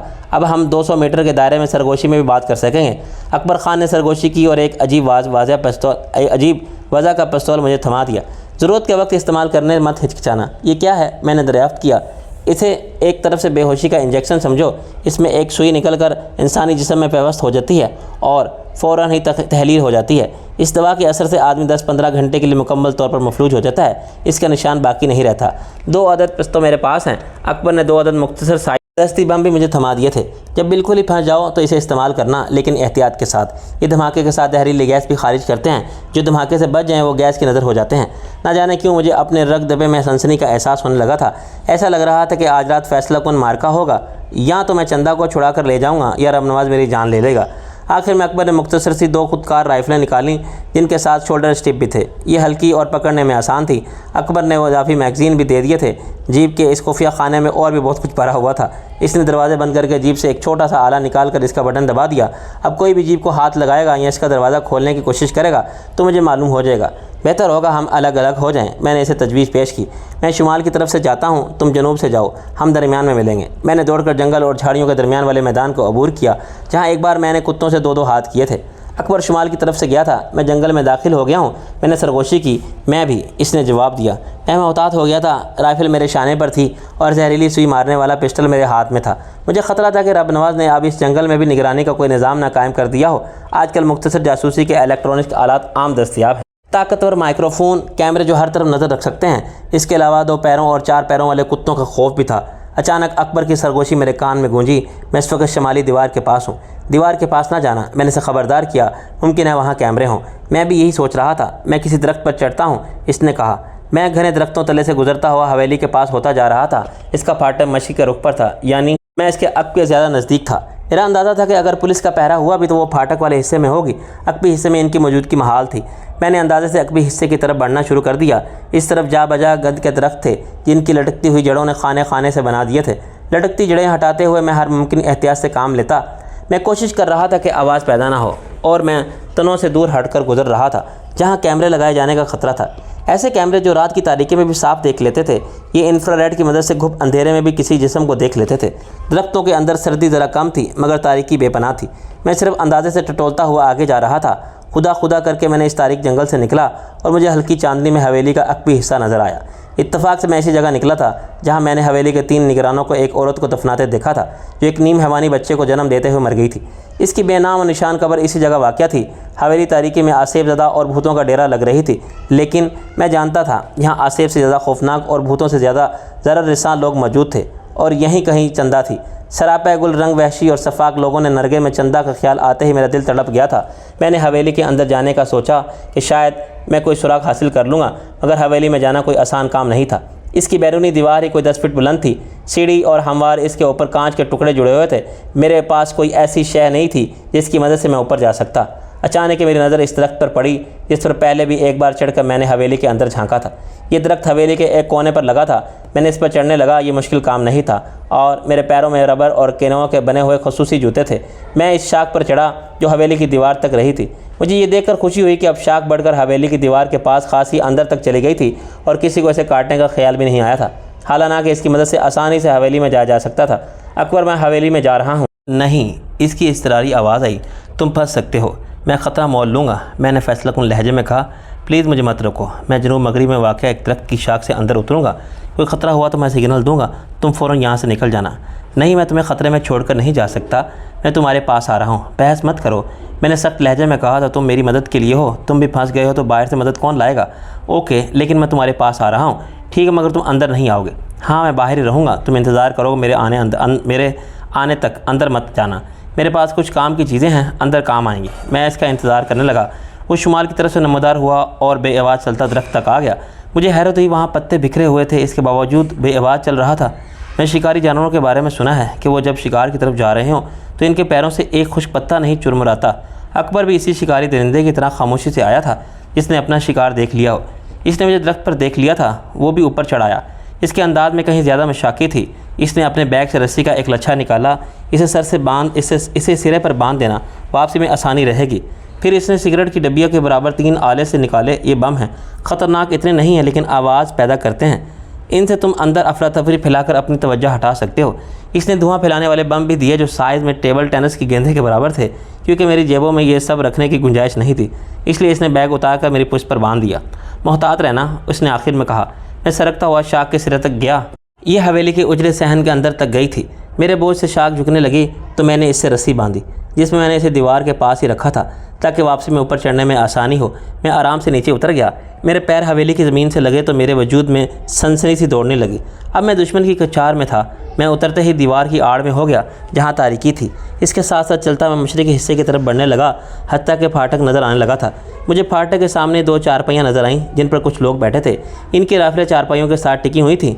2 पुलिस वाले थे जो निगरानी करने के बजाय ख्वाब खरगोश के मज़े ले रहे थे। ऐसे में कोई इनके गर्दनें काट जाता तो इन्हें कानों कान खबर ना होती। एक जगह जहाँ झाड़ियाँ ज़्यादा थी, मैं झुककर हवेली की तरफ बढ़ने लगा। एक आड़ से निकलकर दूसरी आड़ तक ज़्यादा इर्द गिर्द के सुन लेता, तब ही अगली आड़ की तरफ जाता। मुझे शुमाल की हरकत महसूस हो रही थी। अकबर की आवाज़ आई, किस तरफ? हवेली के साथ। वहाँ 2 अफराद हैं, वो तुम्हारी तरफ ही आ रहे हैं, छुप जाओ। मैं फौरी तौर पर एक झाड़ी की आड़ में हो गया। इसीलिए मैं शुमाल की तरफ से 2 अफराद नमदार हुए थे।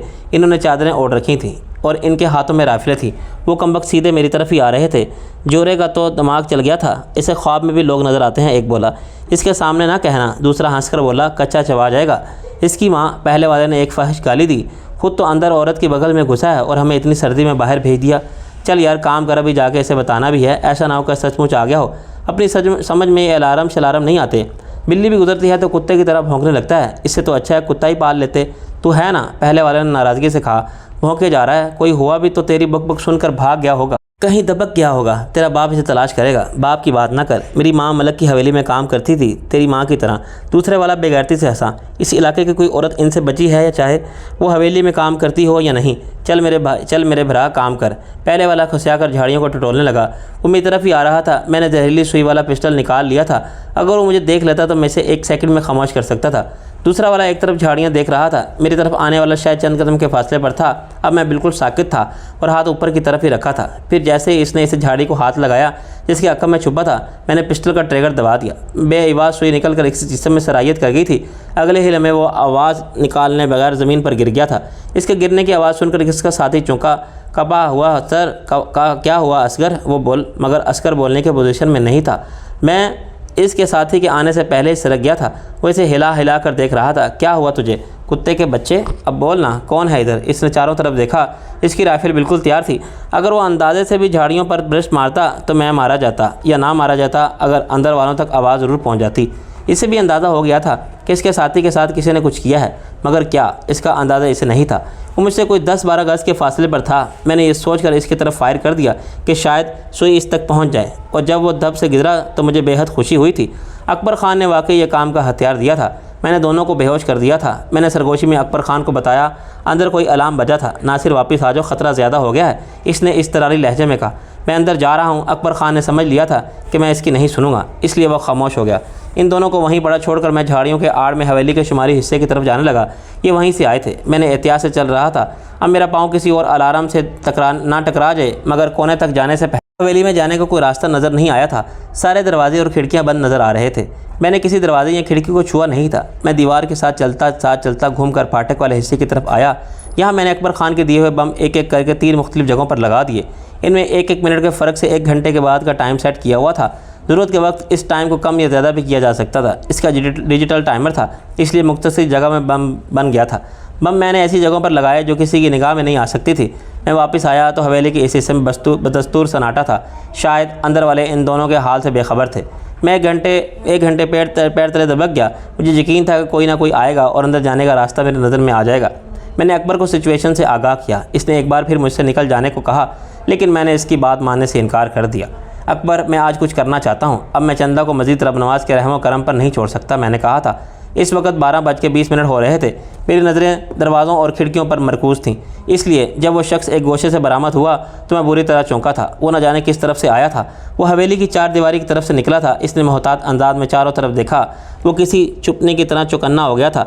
इसका जिस्म बिल्कुल पतली हरकत कर रहा था। इसके हाथ में महब नाल वाला चीनी पिस्टल था, जिसकी गोली जिस्म को अंदर से ना दबाला कर देती थी। चीनी साख्ता या पिस्टल किसी ज़माने में पुलिस को भी दिया गया था, मगर इसकी हलाकत खेज गोली की वजह से इंसानी हकूक़ की तंजीमों ने इस पर एहतजाज किया था और हुकूमत ने यह असला वापस ले लिया था। अब यह हथियार इसके हाथ में देख रहा था। असगरे दीने, इसने दबी आवाज़ में पुकारा। ये गालिबन वही दोनों थे जो जहरीली सुई गैस के ज़रिए से मफलूज पड़े थे, लिहाजा जवाब कहाँ से आता।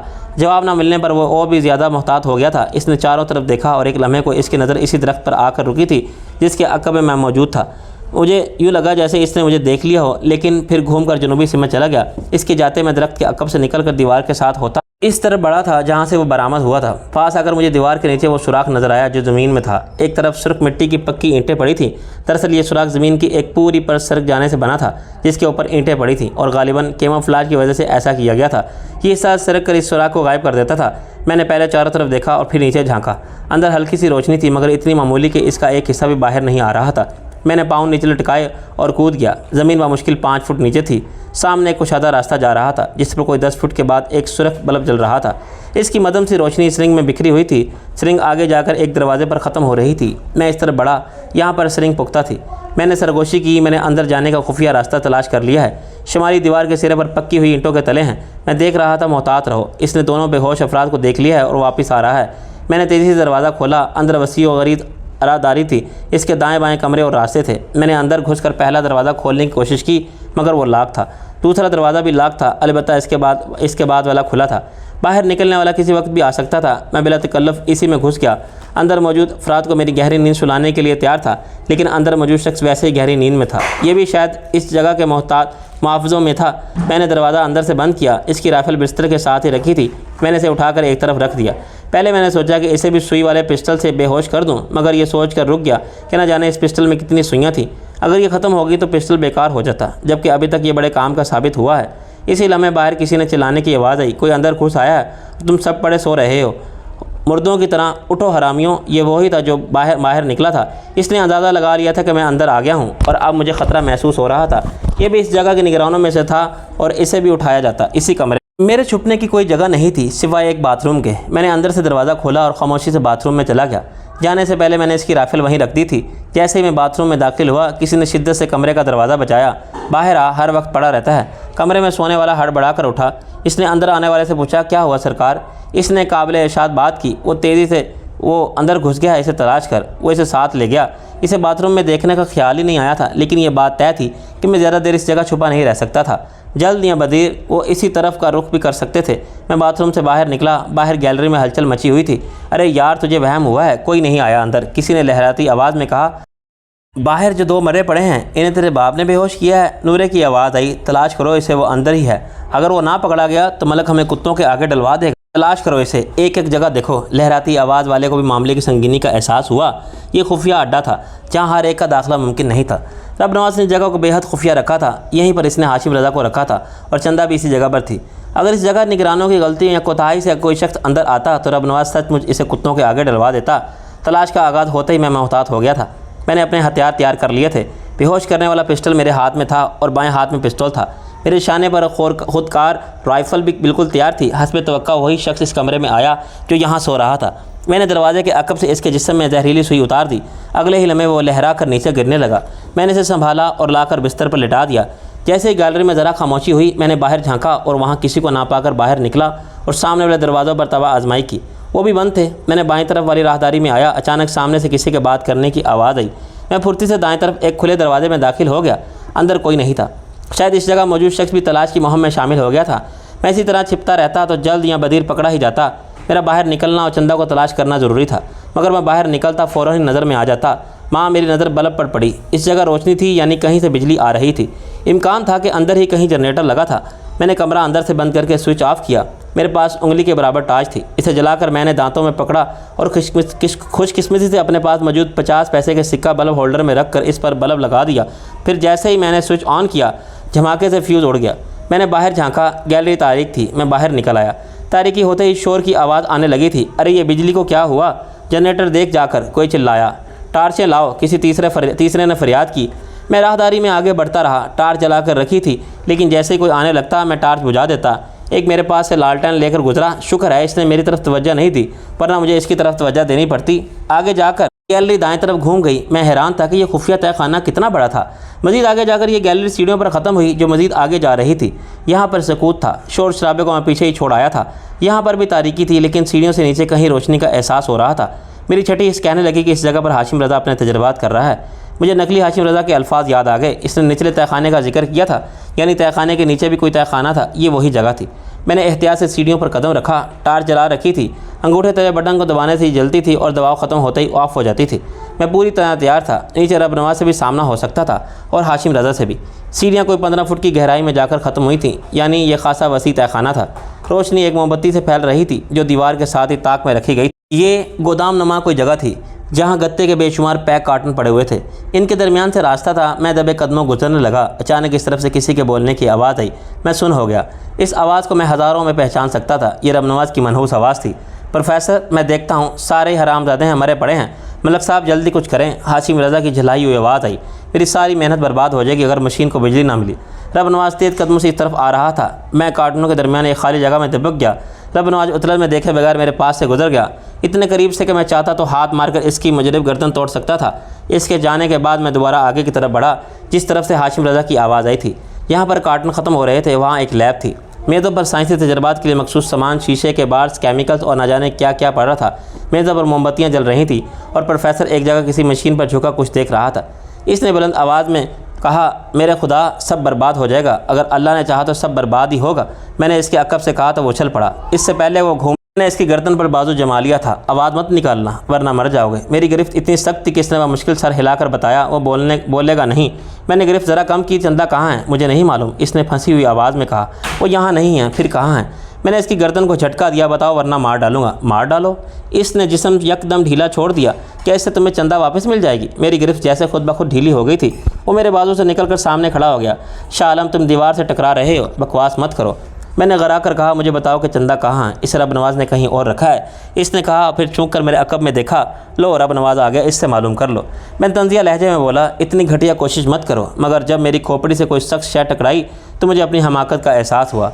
हाशिम रज़ा ने मुझे कामयाबी बेवकूफ़ बनाया था। कोई खामोशी से मेरे पीछे आया था और इसने मेरी तवज्जो अपनी तरफ रखने के लिए इस अंदाज में कहा जैसे मेरी तवज्जो खुद पर से हटाना चाहता है। और मैं इसके झांसे में आ गया। वार सख्त था। मैं ज़मीन पर गिरा और बतदरीज मेरा जहन तारीकी में डूबता चला गया। कामयाबी के नज़दीक आकर यकदम ही मैं बहुत दूर हो गया था। रब नवाज ने मुझ पर काबू पा लिया था। अब मैं बरोज़े क़यामत ही आँख खुले। मैंने तारीख होते जहन में सोचा, किसी ने मेरे मुंह पर यक पानी फेंका तो मैं होश में आने लगा। मेरा सर इस तरह दुख रहा था जैसे इस पर कोई रोड रोलर्स गुजर गया हो। मैंने किसी कुर्सी पर बैठा था और जब मैंने हिलने की कोशिश की तो मुझे अंदाज़ा हुआ कि मेरे हाथ पश्त पर बंधे हुए थे। मैंने वह मुश्किल कोशिश करके सर उठाया। सामने ही रब नवाज लबों पर शैतानी मुस्कुराहट सजाए मौजूद था।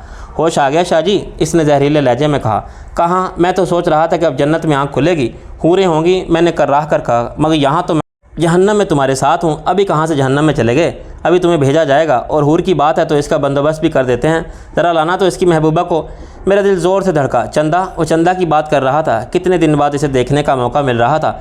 ना जाने वो कैसी थी। फिर वो मेरे सामने आ गई अपने पसंदीदा सफ़ेद लिबास में, हुस्न और दिलकशी का मुजस्समा, लेकिन मुजस्समे की तरह ही चुप।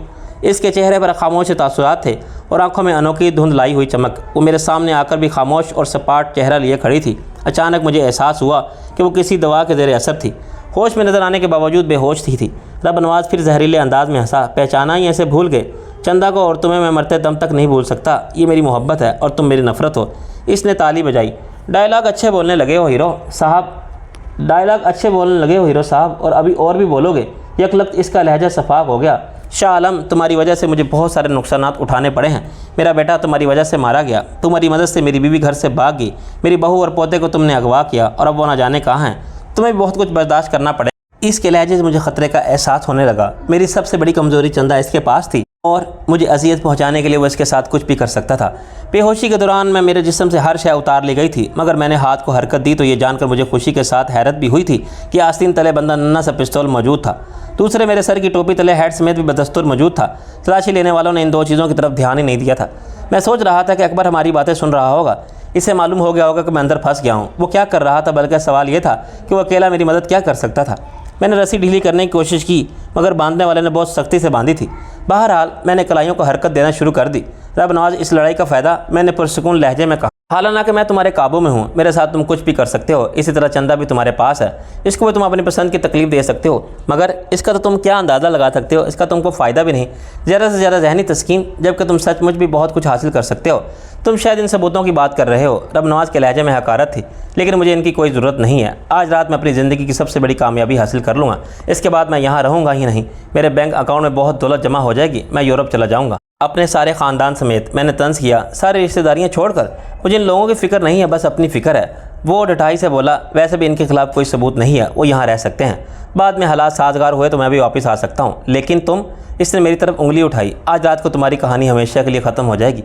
तुम्हारे साथी तुम्हें तलाश करते रह जाएंगे और तुम इन्हें कभी नहीं मिलोगे। बाद में इन्होंने भी एक एक करके निमट लेंगे। रब नवाज़, तुम कुछ ज़्यादा ही खुशफहमी का शिकार हो। क्या तुमने मुझे अकेला समझ रखा है? क्या तुम्हारे ख्याल में तुम्हारे खिलाफ़ जो कुछ हो रहा है वो मैं अकेला कर रहा हूँ? तुम्हारी बारी है, इसके बल पर अकड़ रहे थे ना। मैंने सिर्फ अपने खुदा पर भरोसा किया है, और तुम भी जिन गैर मुल्की आकाओं के बल पर अकड़ रहे हो ना, काम निकलने के बाद वो तुम्हें कुत्ते की मौत मार देंगे। वो हंसा। रब नवाज़ बेवकूफ़ नहीं है, पक्का काम किया है। पहले रकम मेरे अकाउंट में आएगी, फिर मैं हाशिम रज़ा को इनके हवाले कर दूंगा। मैंने अफसोस से सर हिलाया। तुम्हारी अकल पर मातम करने के सिवा और किया क्या जा सकता है? जो लोग रकम जमा करा सकते हैं, इनके लिए निकलवाना क्या मुश्किल है? अपने मफाद के लिए हरबा इस्तेमाल कर सकते हैं। तुम इनके लिए एक मामूली तिनके से ज़्यादा हैसियत नहीं रखते। मेरे साथ जो भी हो तुम अपनी खैर मनाओ, इसने मानी खेज अंदाज में कहा। अभी तुम्हारे साथ जो होगा इसे तुम मरते तक दम तक नहीं फरामोश कर सकोगे, बल्कि इसे देखकर शायद तुम मरने की आरजू करने लगो। मैंने कहा ना कि तुम कुछ भी नहीं करने के लिए आज़ाद हो, मगर तुम्हें इसका कोई फ़ायदा नहीं होगा। शाह आलम, मैं तुमसे इंतकाम लेने के लिए इतना बेचैन हूँ। अगर तुम अपनी जान बचाने के लिए मुझे सारी दुनिया की भी दौलत दे दो, तब भी मैं अपनी जान नहीं बचा सकते। इस बार मैं मुस्कुराया। रब नवाज़, मैं तुमसे मांगने से बेहतर समझता हूँ कि शैतान से मांगूँ। मैं तुम्हारी फितरत अच्छी तरह जानता हूँ। तुम किसी को कुछ दे ही नहीं सकते सिवाय बर्बादी के। तुमने अब मुझे जान लिया है। वो हंसा। इसी दौरान मैं गैर महसूस जद्दोजहद जारी रखी। कलाइयों को मुसलसल हरकत से वो छिल गई थी और इनमें शदीद दर्द हो रहा था, मगर मुझे इतनी कामयाबी हुई थी कि मैंने इसका मामूली सा ढीला कर लिया था। वहाँ रब नवाज़ और चंदा के अलावा एक शख्स और भी था। इसने हाथ में मशीन गन थाम रखी थी, जिसका रुख मेरी तरफ था। यकदम रब नवाज़ ने धाड़ कर कहा, जीरे शामी अंदर आओ। फ़ौरन ही 2 मस्टंडे अंदर आ गए। रब नवाज़ ने चंदा की तरफ इशारा किया, इसे दीवार के साथ बांध दो और इसके कपड़े उतार दो। रब नवाज़, जलील इंसान, एक लड़की पर जुल्म करते हुए मर्द हो तुम, मुझसे मुकाबला करो। मैंने चिल्लाकर कहा और यूं बाजों को हरकत देने लगा जैसे रस्सियाँ तोड़ना चाहता हूँ। हालांकि मेरे अच्छे भी इस रस्सी को नहीं तोड़ सकते थे। मेरी बेचैनी देखकर रब नवाज़ ने कहका लगाया, बड़ा ख्याल है इसका, क्या लगती है ये तेरी? रब नवाज़, अगर इसे ज़रा भी नुकसान हुआ तो मैं तुझे एक कुत्ते की मौत मार दूंगा। मैंने मज़ीद गैज़ो गज़ब का मुजाहरा किया। रब नवाज़ के कुत्तों ने चंदा को पकड़ लिया और इसे बांधने के लिए दीवार की तरफ ले जाने लगे। वो मज़ाहमत कर रही थी, लेकिन ये एक मामूली सी मज़ाहमत थी, कमज़ोर मज़ाहमत। अगर वो होश में होती तो ये छू भी नहीं सकते थे। इसके ना इसे एहतजाजी आवाज़ें निकल रही थी। इन्होंने इसे धकेल कर दीवार से बांध दिया था। दीवार में क्लिप की तरह बंद हो जाने वाले कुंडे नस्ब थे। चंदा के हाथ इसमें बांध दिए गए थे। इस दौरान मैं बज़ाहिर चीख कर अपनी दीवानगी का इजहार कर रहा था, मगर मेरी सारी तवज्जो हाथ की रस्सी ढीली करने पर मरकूज़ थी। अभी वो इतनी ढीली नहीं हुई थी कि मैं इसमें से अपना हाथ निकाल सकता। जब उन्होंने चंदा को बांध दिया तो मैंने समझ लिया कि अब मुझे और बहुत कुछ बर्दाश्त करना पड़ेगा। जब चंदा को बांध दिया तो रब नवाज़ का फातिहाना अंदाज में इसके पास पहुंचा। इसका हाथ उठाकर और चंदा के लिबास सामने से फटता चला गया। वो चीखती और मैं भी चलाने लगा। रब नवाज़ के कुत्ते हवसज़दा नज़रों से चंदा के शिफा बदन को देख रहे थे, हत्ता कि मशीन गन बरादर का ध्यान भी इसी की तरफ था। रब नवाज़ के मकरू हाथों की हरकत के साथ इसका लिबास फटता जा रहा था। चंदा रो रही थी, सर पटक रही थी, लेकिन वो इतनी बेबस थी जितना कि मैं था। मैंने रब नवाज़ को फाहिश तरीन गालियाँ दी, इसे बेमानी धमकियों से नवाजता रहा, लेकिन वो इससे यूँ महफूज हो रहा था जैसे शायकीन फिल्मों की बैकग्राउंड म्यूज़िक से लुत्फ़ अंदोज़ होते हैं। चंदा दवा के ज़ेर असर थी, इसलिए इसे असल सूरत हाल का एहसास नहीं था, लेकिन इसके अंदर की औरत तौहीन महसूस करके रो रही थी।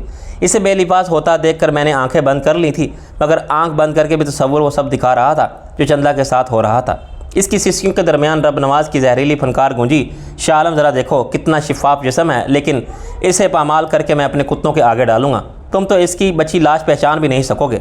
रब नवाज़, मैं तुझे हाथों से टुकड़े कर दूंगा। मेरे जिस्म में जैसे खून की जगह आग दौड़ रही थी। मैं रस्सी को मुसलसल ढीला करने में मसरूफ़ था, वरना मेरा दिल कर रहा था कि किसी तरह एक ही झटके से इसे तोड़। अगर मेरा एक हाथ भी आज़ाद होता तो मैं सबसे पहले रब नवाज़ की खोपड़ी में सुराख करता। बेशक इसके बाद रब नवाज़ का आदमी मुझे छलनी कर देता।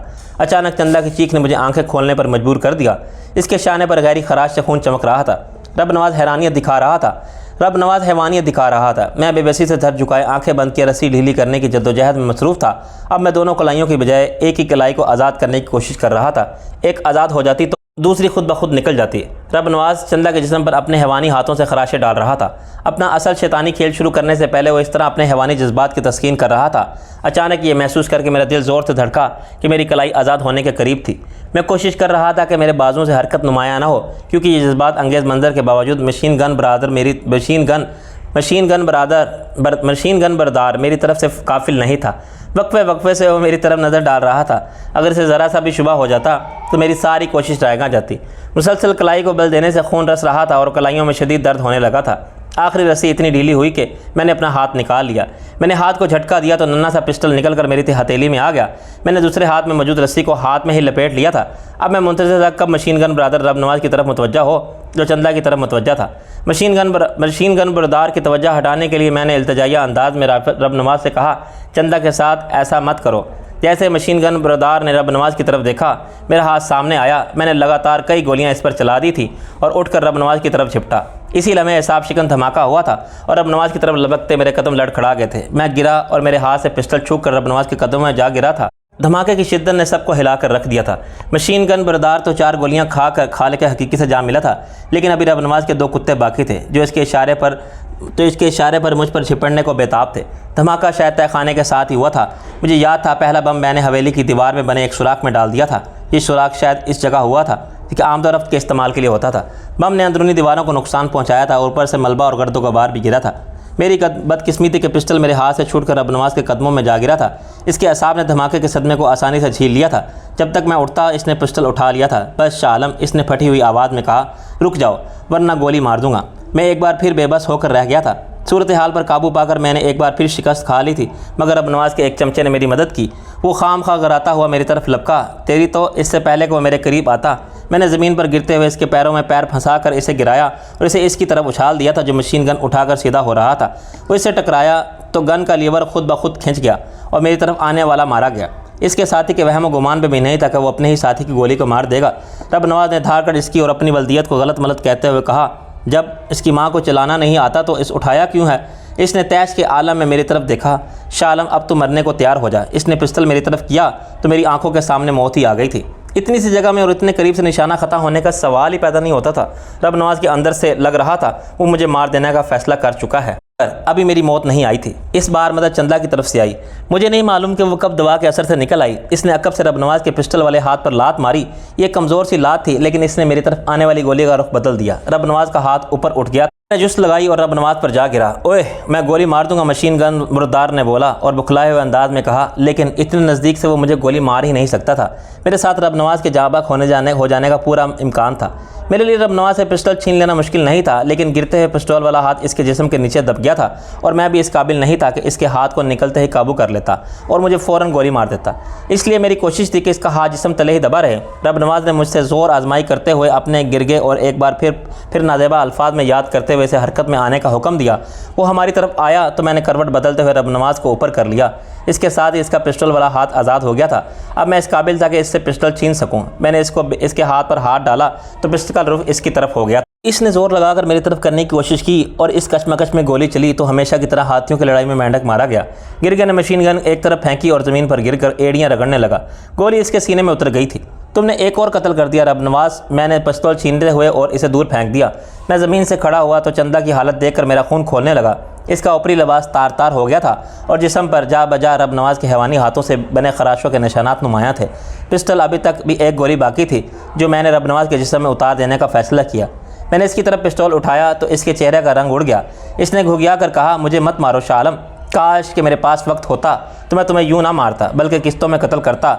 इतने अजाबों के साथ तुम खुद मौत की भीख मांगते और मैं तुम्हें ना देता, लेकिन तुम जैसे मौजी को मोहलत न देना बेवकूफ़ी होगी। बेवकूफ़ी मैं कर रहा था। तकरीर करने के बजाय मैं फौरी तौर पर गोली मारकर इसका किस्सा पाक कर सकता था, मगर जैसे अभी मेरी ज़िंदगी बाकी थी इसी तरह अभी इसी की ज़िंदगी भी बाकी थी। इससे पहले कि मैं गोली चलाता दूसरे बम का धमाका हुआ। एक लम्हे को मेरी तवज्जो हटी और रब नवाज ने गोता मारा। यही लम्हे वो कमरे से बाहर था। मैं दरवाजे की तरफ झपटा, फिर चंदा का कराह कर सुनकर रुक गया।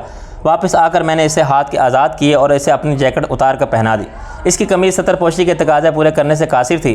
वो आज़ाद होते ही मेरी बाहों में सिमट आई थी। नासिर, इसने सरगोशी की। हाँ मेरी जान। मैंने बेताबी से इसकी सरगोशी होंठों में जज़ब कर ली। यहाँ से निकलो, इससे पहले कि कोई आ जाए। चंदा ने उलझी सांसों के दरमियान कहा तो जैसे मुझे होश आया। इसका रेशमी वजूद बाहों में लेकर मैं सब कुछ चंद लम्हे के लिए भूल गया था। इसे जैकेट पहनाते हुए मैंने कहा, चंदा क्या अब तुम ठीक हो? हाँ, इसने कहा। इन्होंने मुझे कोई दवा दी थी जिसके असर से जहन सुन हो गया था। मैंने पिस्टल और मैगजीन इसे थमाए और ख़ुद मशीन गन उठा ली। इसके 2 फाजिल क्लिप मरने वाले की कमर में लगे थे। एक के पास से रिवाल्वर निकला था। चंदा, हमें यहाँ से निकलना है, जो भी रास्ते में आए बेदरीक उड़ा दो। फिर मैंने हेडसेट पर अकबर को आवाज़ दी, मगर इसकी तरफ से कोई जवाब नहीं मिला। शायद वो 200 गज़ की हद से बाहर था। कैसे आवाज़ दे रहे हो? किसे आवाज़ दे रहे हो? चंदा ने पूछा। इसने पिस्तौल संभाल लिया था। खान जी ने हमें सिर्फ जिस्मानी तरबियत ही नहीं दी थी, बल्कि असला चलाना भी सिखाया था, और चंदा इस मामले में भी मुझसे आगे थी। इसका निशाना मुझसे कहीं बेहतर था। इसी लम्हे बाहर गैलरी की तरफ से आहट सुनाई दी। मैं अपने साथी अकबर से रब्ता कर रहा था, मगर जवाब नहीं मिला। मैंने टोपी खिसका कर इसे हेडसेट दिखाया। बाहर कोई है, होशियार रहो। मैंने एक लाश उठाकर इसे दरवाजे से बाहर फेंका। फ़ौरन ही गोलियां आकर इसके मुर्दा जिस्म में पेवस्त हो गई थी। फायर कम से कम 2 हथियारों से हुए थे, यानी वहाँ कई अफराद थे। मैंने दूसरी लाश उठा ली थी जो निस्बतन दुबले पतले शख्स की थी। इसे ढाल बनाए मैं बाहर निकला। चंदा मेरे पीछे थी। फ़ौरन इस तरफ से कई गोलियां आकर लाश में पेवस्त हो गई थी, और जब मैंने मशीन का ब्रस्ट मारा तो 2 और राही मलक अदम हो गए थे। ये पतली सी गैलरी का आखिरी हिस्सा था। यहाँ से मुझे वही गोदाम नुमा जगह नज़र आ रही थी जहाँ हाशिम रज़ा ने मुझे बातों में लगाकर मरवा दिया था। गोदाम के एक हिस्से में इसकी लैब भी थी। रोशनी बता रही थी कि इन्होंने किसी तरह जनरेटर दोबारा ऑन कर लिया था। लाश एक तरफ फेंक कर मैंने ज़रा सा बाहर झांका। एक तरफ ऊपर तक गत्ते के कार्टन थे। इस तरफ से मुझे कोई ख़तरा नहीं था, अलबत्ता दूसरी तरफ से था। चंदा मेरे अक्का में बिल्कुल साथ लगी खड़ी थी। मैंने पिस्टल से गोदाम में इस हिस्से के ऊपर रोशन बल्ब को उड़ा दिया। इस हिस्से में तारीकी होते ही मैं बाहर निकला था और कार्टन की आड़ में दबक गया। इस तरफ शायद कोई और नहीं था, मगर फ़ौरन ही मेरा ख्याल गलत साबित हुआ। किसी ने सामने से कार्टन पर ऊपर तले कई गोलियाँ बरसाईं। न जाने कार्टन में क्या था जिसकी वजह से मैं महफूज रहा। मैंने जवाब में मशीन गन का ब्रस्ट मारा, मगर कोई आवाज़ नहीं आई। दूसरा आदमी बहुत चालाक था, या आवाज़ निकाले बगैर मर चुका था। मैंने हाथ के ऊपर से एक कार्टन हिलाया और इसे नीचे गिरा दिया। फ़ौरन इसकी तरफ से फायर हुए। इस बार मैंने दुरुस्त निशाना लेकर मशीन गन का बकिया क्लिप इस पर खाली कर दिया। इसने बैल की आवाज़ निकाली और पुरशोर आवाज़ से फ़र्श पर जा गिरा। वह ज़रा सी रोशनी वाले हिस्से में था और इसके जिस्म से उबलता हुआ खून फ़र्श पर फैलता नज़र आ रहा था। चंदा, मैंने आवाज़ दी तो वह लपक कर आई। तुम ठीक हो ना? इसने बेताबी से पूछा। हाँ। मैंने मशीन गन का क्लिप बदला। इसका पिस्तौल उठा लो, हमें हथियारों की अशद ज़रूरत है। चंदा ने इसका पिस्तौल उठा लिया और मेरा और दिया हुआ नन्ना से पिस्तौल अपनी जैकेट की जेब में रख दिया। मैंने इसके लिबास से मैगजीन भी निकाल कर चंदा को थमा दिए थे। अचानक गोदाम के एक हिस्से से रोशनी से झलकने लगी। मैंने इस तरफ देखा, वहाँ आग लगी हुई थी। शायद किसी किस्म का केमिकल था जिसे गोली लगी और इसने आग पकड़ ली। इस गोदाम में न जाने किस किस तरह के केमिकल और ख़तरनाक मादे थे। चंदा, यहाँ से निकलो, मैंने इज़्तिराब के आलम में कहा। हम सामने वाले हिस्से की तरफ दौड़े। जैसे ही ऊपर जाने वाली सीढ़ियों तक पहुँचे, अकब में एक और धमाका हुआ। मुझे अब तक तीसरे टाइम बम का धमाका सुनाई नहीं दिया था। शायद वो नकारा निकला था। धमाके के साथ ही गोदाम में भड़कने आग शिद्दत अख्तियार कर गई थी। मैं और चंदा दौड़ने लगे। एक शामत का मारा अचानक रास्ते में आया। इसे उम्मीद नहीं थी कि हम इस तरह दौड़ते इसके सर पर पहुँच जाएंगे। इस बार चंदा ने बाजी ले ली। इसने इसके सर में सुराख कर दिया। वो पट से गिरा और वहीं साकित हो गया। रास्ता घूकर आप ऊपर वाले तय खाने के सामने आ गए थे। मुझे यकीन था कि रब नवाज की वफादार फ़ौज यहाँ हमारा दस्ता रोकने के लिए तैयार होगी। हम जिस कमरे से निकले, इसकी छत को 2 बड़े सतूनों ने सहारा दे रखा था। कमरा खाली था, लेकिन इससे आगे किसी के चिल्ला चिल्ला कर बोलने की आवाज़ आ रही थी। इस लड़की ने नीचे आग लगा दी है। अगर बारूद को आग लग गई तो हवेली उड़ जाएगी। भागो इधर से, कोई और चिल्लाया। कोई नहीं जाएगा। मैंने रब नवाज की धाड़ सुनी। इस कुत्ते के बच्चे को तलाश करो नीचे जाकर। मैं क्यों जाऊं? किसी ने तरस लहजे में कहा। कोई जाने वाला बाहर आया है। सारे मार गए हैं तुम खुद। सरकश की आवाज़ चीख में बदल गई। रब नवाज ने इसे गोली मार दी थी और फिर गरज कर बोला, किसी और ने बगावत की तो इसका भी यही अंजाम होगा। जाओ इसे तलाश करो और कुत्ते की मौत मार दो। चंदा, मैंने सरगोशी की। दूसरे सतून के अक्का में रहो और जैसे ही वो कमरे में आए फायर कर देना। रुकना मत। ये ज़िंदगी और मौत की जंग है, मैं समझती हूँ। इसने सर हिलाया और दूसरे सतून के अक्का में हो गई। सतून इतने बड़े थे कि हम आसानी से इनके अक्का में छुप गए थे। अचानक कमरे का दरवाज़ा खुला और कोई अंदर आया। इसने सहमे हुए अंदाज में कहा, इधर कोई नहीं है। सतूनों के पीछे तेरा बाप देखेगा। मुझे इसकी आवाज़ आई जो हवेली के सहन में खुफिया रास्ते से निकला था। वो बेहद चालाक आदमी था। वो यकीनन रबनाज के अहम आदमियों में से था। इसके मुंह से सतूनों का लफ्ज़ सुनते ही मैंने हरकत में आने का फ़ैसला किया। मैंने मशीन गन सीधी की और सतून के अकब से निकल आया। सबसे पहले वो कुर्बानी का बकरा मारा गया जिसे धक्का देकर कमरे में भेजा गया था।